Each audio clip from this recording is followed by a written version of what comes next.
The One Show with Alex Jones. And Matt Baker. Nice to have you back, Matt. Thank you. Now, we thought we'd keep tonight's guest a bit of a secret, but it appears that words got out. Oh. So what you're saying, Al, is they're not here for us? They're not here to see us. No.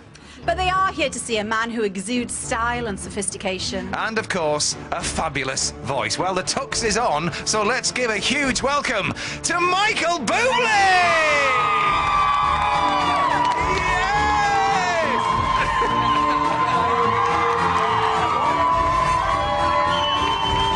Yes! Lovely to see you, Michael. Lovely to see you too. Now, it's a pretty big day for you today. To Be Loved, the new album, is out. Yeah. How are you feeling? How are you feeling? You know, I feel really good, and I thought that I would celebrate by obviously becoming here with you, but I also wanted to look like twins with my friends. So there we are. There we are. Well, listen, I guess you don't know how it's going at the moment with sales, but we've got some news. You for do you, not. We do. We have a little bit of news. We do already have the news that you are already at #1 in the download charts of the album. It's all right, isn't it? Congratulations. Thank you. It's a beautiful day. Thank you. Do you know how many times I called and bought my own song today? Now, we've set up the stage, Yes. especially for you. This is Got going to be Michael so Bublé much and everything fun. in the background. Yep. So you're going to sing later on, but can you give them a bit of a taster? You know, like to sing something? Yeah. Of like just to make me feel, you know, I'll do it. Can I get in the middle of you guys and be part of the group, though? What are we going to sing, Michael? Whatever you want, whatever you want. You make me feel so young, a little piece of it? You start us off. You make me feel so young. You make me feel that spring has sprung. Yes. And every time... Okay, let's just cut to I that. think of you. Ready, we'll cut to the... You and I just... running around the meadows. All those forget-me-nots. Well. Bells to be rung and a wonderful thing to be flung. And even when I'm all the greater is today, because you make me feel so... Man, I just feel so... You make me feel so young. Brilliant. Brilliant. We're going to have more from that a little bit later on. Anyway. Out of the group. That was wonderful, Mike. Thank you very much. We all need to get down there and support them, Oh, don't we? honestly, I tell you what, Cleethorpes is a very fun place in my heart, you know. Is it? I used to dance at the end of that pier that was at in that end shot there. In your 70s group? In the 70s He group. used to be in a 70s group, I did, Michael. I did. Come on. I did. Yeah. Anyway. But do you know, this is the thing, because Cleethorpes, it's just along the road from a very big fishing port in Britain, Grimsby. Yes. And your dad was a commercial fisherman, wasn't he? He was. My father was. His father was.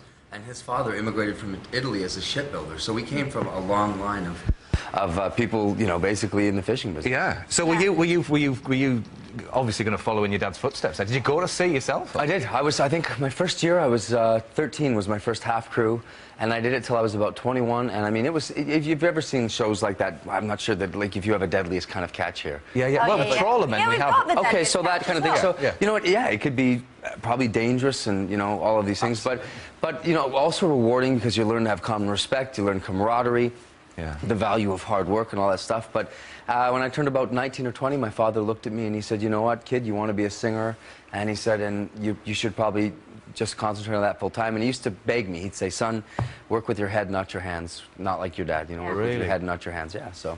Well, I tell you what, it's just as well you didn't become Michael Bublé, the fisherman, because we all would have missed out on moments like this. Let me go home.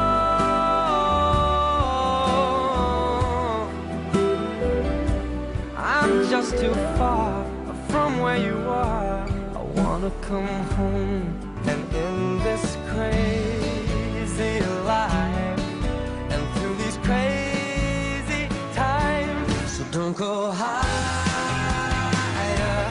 for desire. Put it in your head, baby. Hollywood is dead. You can find it in yourself. It's a beautiful day and I can't stop myself from smiling. If I drink and then I'm buying, and I know there's no denying. There's a song for everything in there. There's a song for everything, Michael. Ooh, in that first clip of Home, I look like I'm sad. I feel every time I hear that song, it does it to me. It really does. I think that's my favourite of yours. Is that the favourite one? Yeah. So, I think That's a really good one. I like Lost as well, which wasn't in there, but a great song. like But anyway, the last one was Beautiful Day, which is the single from the brand new album. Tis. And that is kind of an anti-love song, isn't it? It is. You know, I wanted to pull a Taylor Swift, you know. Oh, what do you mean by that? Yeah. I want... No, I just thought it was... yeah. I thought it was fun to write a song, you know, that wasn't about love and gooiness and I missed you and I love you, my snooky poo. I wanted to write a song that sort of was... I wanted it to be a tribute and an anthem for all of those people out there right now who have been with that boyfriend or girlfriend that treated him badly, dumped him, and you've now realized that life is way better without that schmuck. Right. Have you had that I could sense the experience? applause coming, but it didn't happen. You wanted to. Yeah. Everybody was feeling it. Well, I mean, can I ask how many of you have gone through that? Yeah, well... There we go. So exactly. And I wanted to give people hope that, you know what, that it gets better and that, you know, don't let yourself down because of that person. Okay. And there's some interesting duets, actually, on this album as well, isn't there? Yes. You've got Bryan Adams on there, which is you're a big fan of him because that was your first album, wasn't it, basically? Yeah, so I bought Reckless, I think, when I was like 8 years old. And I think, you know, you imagine, I was from Vancouver, Canada, and here was a guy who was a Vancouver guy, a Canadian kid, who had made it, you know, world famous, and it gave you hope as this Canadian boy from a small town that maybe if he did it, you could too.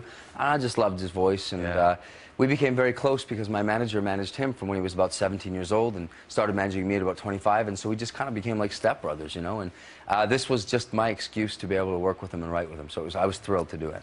And Reese Witherspoon's in there as well. That's quite random, isn't it? Yeah, it seems, you know, it seems like it, but... Well, it is. But how do you really feel about it? I loved Walk the Line. I loved it. I mean, I was a big Johnny Cash fan, and I thought her portrayal of June Carter was just the best. And I thought that she had this great voice. And as an actress, I knew that she could understand subtext. And that song, for me, is all about the subtext. And so... I loved it. It was a coup. It was a coup getting her, and it wasn't easy because I think she was a little bit nervous. I know that she had said she was nervous when she did the Walk the Line, and we were in it. We were in the studio for literally not 20 seconds, and I knew that she was wonderful. It was really great. It's very natural. You know, we do things in a very organic way on this record, and I mean. It's a difficult way to make a record, but to me, it's the reason I loved the old Motown records and the old Reprise records was that everybody was in one room and you just went for it and you didn't mess around with all the, you know, the pitching and the time, the computers. We actually went to tape for a lot of it, which is really old school, but it gave it that great feeling that I had missed so much. Yeah. Well, back in 2003, you were sat on a sofa with a certain Michael Parkinson. I remember. Yeah, and do you know what? We've got a little surprise for you. Oh, God. Here we go. Now, he's not the worst-looking man in the world, is he, you must say. So I thought, you're not just going to be a great recording artist, you're going to be a great star. And, of course, that's what he's become. And it's all down to me, apparently. Don't believe that for a moment, except I would Michael, you know, now and again, just a bit of, you know, recognition, maybe, you know, Parky, poor, out of work. Have you got a message back for him? The poor lad. I do have a message back. Where's my camera? Yeah, go straight down to there. Well, here, you know what? The truth is, he did have more to do with it than anyone can imagine. I'd come to London to do my first showcase for very few people, and I had this woman from the company came running up to me, and she was very emotional, truly crying, and she said, "You have Parkinson's, you have Parkinson's," and I thought, I'm gonna die for sure. Little did I know that truly this gentleman, this wonderful man and his wife would take me under their wings and truly take me to a place I never thought he'd go, not just for me, but for guys like Jamie Cullum, even Winehouse. He was such a wonderful champion for us, and I love him to death. I love him to death. I'm so happy that I just got to see him. Well, let's hope we have some of the effect that Michael Parkinson... Yeah, well, you never know. We might be doing recorded messages for you in a few years. Yeah, maybe. And don't forget, Michael, of course, will be performing live at the end of the show. Without us, we might add. Oh, yeah, we won't spoil it next time. Anyway, now, Michael has sold 40 million albums. Woo! Sorry, that was me. Just extraordinary, isn't it? And Giles is right in the middle, Yeah, like of course, Fritz was himself. Of course. And you're a bit of an art collector, well, a photography collector. Yeah, well, it's art. Yeah, there's a gentleman named Bill Claxton, one of America's greatest photographers, and I used to live near him, and we became close. And he was a wonderful man. He was a gentleman. He's gone now, but he got many of the greatest photos of Steve McQueen and Louis, Satchmo, and all these great people. And you've got some of his stuff then in your house. Whereabouts do you hang it? Well, I've got a bunch. Oh, yeah, in different places. Some of them just in safes and stuff, but I really loved him. That's yours, I think, isn't it? Is that one? Yeah, that's Chet Baker. That's one of his great shots. Nice. Is he a trumpeter, was he? Chet was a great jazz musician and a kind of a very troubled soul. Yeah. Very cool. I'm looking forward to the movie they're going to make about his life one day. Yeah. Yeah. Okay. And you spent lots of your childhood in sort of swing clubs, didn't you? Because your granddad, Mitch, well, he was sort of your inspiration. Is that fair to say, for getting into the type of music you do now? I would say that he was, I was at a young age drawn to it through Christmas music and everything, and Bing Crosby and all that. Yeah. But he was. You? That's me. You changed loads. Yeah, a little bit. Yeah. He's my best buddy still. And what he would do, he's a plumber, and he would go into different nights. I was only 16 years old when I started working in the clubs, and basically not drinking age. So he would sneak me in, and basically he would sort of, do plumbing work for them under the table so that they'd at least let me play. Yeah. So he's still my inspiration. I love him. And how does he feel about becoming a great granddad? Well, this is his number 5, so I think. Oh, is it? He's used to. And I don't want to say that I'm the special one, but I like to think that I'll be the special one. Number one grandson. Are you going to start singing lullabies now? Then are you going to start doing them? I do. I sing. I thought about that many times. Would I make a nice record for the kids? I mean, it's funny. A lot of people say to me that their kids, they play my music in the car to help. You've got a friend in me. It's on this album. Love that. I love it. Yeah. Oh, cool. Yeah. Well, knowing how close Michael is to his grandfather, we asked One Show viewers to share some of your stories with us. On stage, the three of us, Michael, it's like old times. We are not singing this time. Well, we're not. But Michael, what you are about to sing has a bit of a connection, doesn't it, to your grandfather? It does. I started off the record with this song, You Make Me Feel So Young, and I ended off with Young at Heart because I asked my grandpa one day what it was like to feel like I was 85 years old, and he said, Sunshine, he said, I'm 85 here, he said, but up here I'm still 17. So I figured it would be a good one to do. Brilliant. Well, it's been absolutely wonderful having you. Do you want to hear him sing? That's so. Right. Well, we will leave you with the wonderful Michael Bublé. Before we do, we'd like to say that is it. That's all we've got time for. Thank you so much. On tomorrow's show, we're going to be joined by Lisa Riley and Craig Revel-Horwood. Yeah, but now it's time for Michael to perform You Make Me Feel So Young from his brand new album, To Be Loved. Thank you, everybody. All right, boys.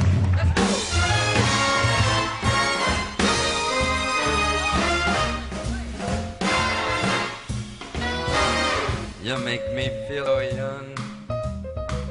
You make me feel that spring sprung. And every time I see it grin, I'm such a happy individual. The moment that you speak, I wanna go play hide and seek. I wanna go and bounce the moon like a big balloon. You and I are just like a couple of tots running across the meadow. Grab all those forget-me-nots. You make me feel so young. You make me feel there are songs to be sung, bells to be rung, and a wonderful fling to be flung. And even when I'm old and gray, I'm gonna feel the way I do today, 'cause you make me feel so young. Oh, you make me young. You make me feel that spring is sprung. And every time I see you grin, just a happy individual. The moment that you speak, I wanna go play hide and seek. I wanna go and bounce the moon like a big balloon, because you and I are just like a couple of tots running across the meadow.